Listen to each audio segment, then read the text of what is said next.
course para in order for us to be able to add a code for a motorcycle, so you can drive a motorcycle here in Philippines. You need to add a code to your driver's license. So we're going to do that. So you're able to add a code. You have to take the motorcycle course. Then they give you a certification. With that certification, then you have to take it to LTO. Then they will add a code to your driver's license, and that's the indication that you are allowed to drive the motorcycle. So ayan yung gagawin namin for today. Napakita ko lang sa inyo yung mountain nila dito sa Mindoro, guys. Ayan, tingnan nyo yung mountain.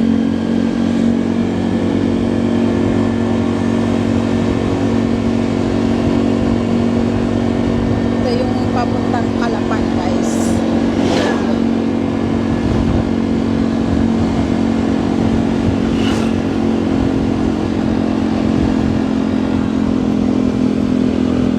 Sobrang ganda ng ano nila dito. Kaso lang itong nakaraan, yung dumaan yung bagyo, may mga nangyari ding mga landslide sa daan, kaya hindi pa rin matibay yung mga ano nila. I think it was too much rain, that's why there was landslide. Although marami naman silang mga puno, dami silang mga puno na tinatanim, pero still can't prevent the landslide kasi marami silang hills. Yeah. So this is the way to go to Calapan, guys. Yun nga, as I said before, we're going to do the motorcycle course so we can add a code for driver's license. So Chris will be able to drive the motorcycle kasi nagbabala kami na mag motorcycle sa another province from Mindoro. We're planning to go to somewhere else like Dumaguete, and we're gonna cross over another island with the motorcycle.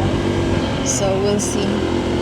This is a cheaper way to explore Philippines, so you don't have to fly. At saka maganda din siya kasi you can really see the beauty of the Philippines by exploring it by land. Ayan. Ayan. At saka pakita ko sa inyo mamaya, guys, yung Tamaraw Falls. Kasi yung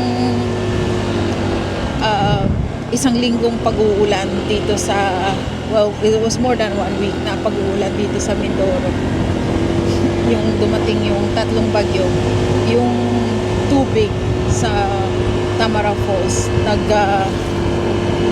sobrang lakas kasi nga nagbaha. So tingnan natin kung yun pa rin yung sitwasyon sa Tamaraw Falls. Ibibideo ko. Pero for now, enjoy the nature, guys. Tingnan nyo naman, so relaxing. Ito yung gusto ko sa lahat, yung ganito na mga tanawin. Sobrang ganda talaga. At saka napaka-green. My God, napaka-green. Even sa summertime, napaka-green ng paligid. Nakakamangha. Ayan, tingnan nyo, tingnan nyo.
dito.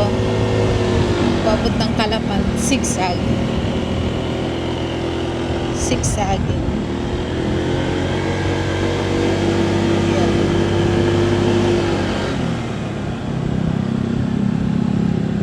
Zigzag. Magaling na yung asawa ko mag-drive. Kaya ready na daw siyang motorcycle travel. Ingat pa rin. So you never know.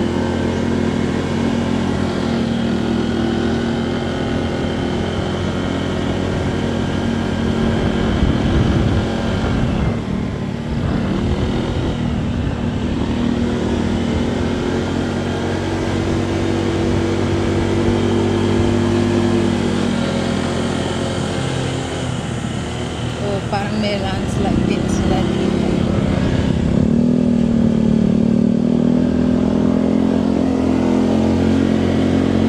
Oh, gumuho. Gumuho yung daan. Gumuho pala yung daan, guys. Sobra siguro ang dami ng tubig. Camping.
Exercise.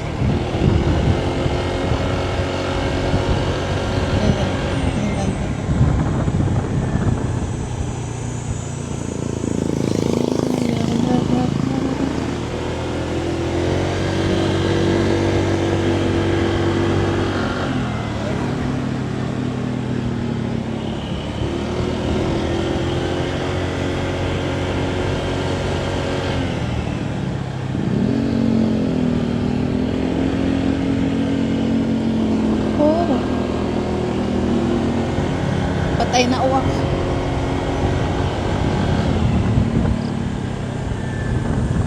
Ganda dyan, oh.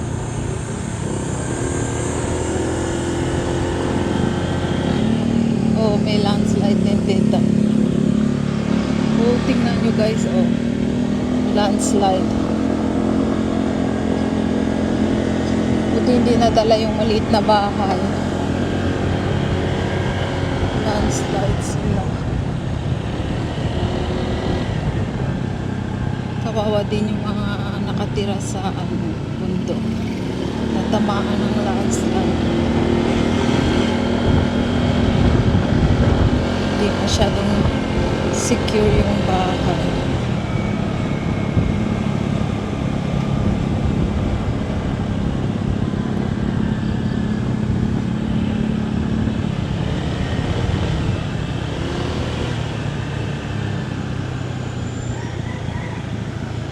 Ayan, may gumuho na naman na daan dito.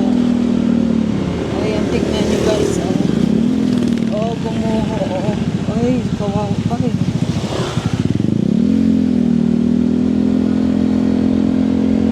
Gumuho. Daming na pinsala dito sa Mindoro.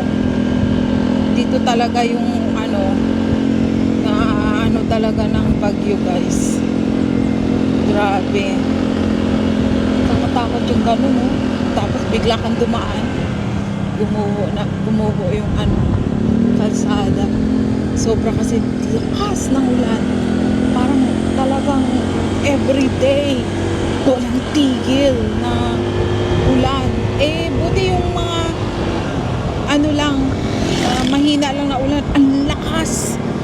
Sa lakas talaga ng ulan. Grabe. Kaya yan, dami talaga landslide, guho ng daan. Ay. Dami talagang na doon banda sa occidental din, madami din na pinsala sa tatlong bagyong Krising, Emong at saka Dante yung dumaan dito. Kaya yesterday it's the first day we saw sunshine. Kaya lumabas kami kaagad, pumunta kami sa White Beach, nag-dinner. 1 week ka ba naman sa loob ng bahay? Mahigit. So ayun lang, guys, for now. I will have to let you go. Thank you for coming along. I'm just showing you we're going to Calapan. Thank you so much for all the support. Please comment and share and subscribe to Pinay in Ontario YouTube channel. Thanks, guys. I appreciate all your support. Bye for now.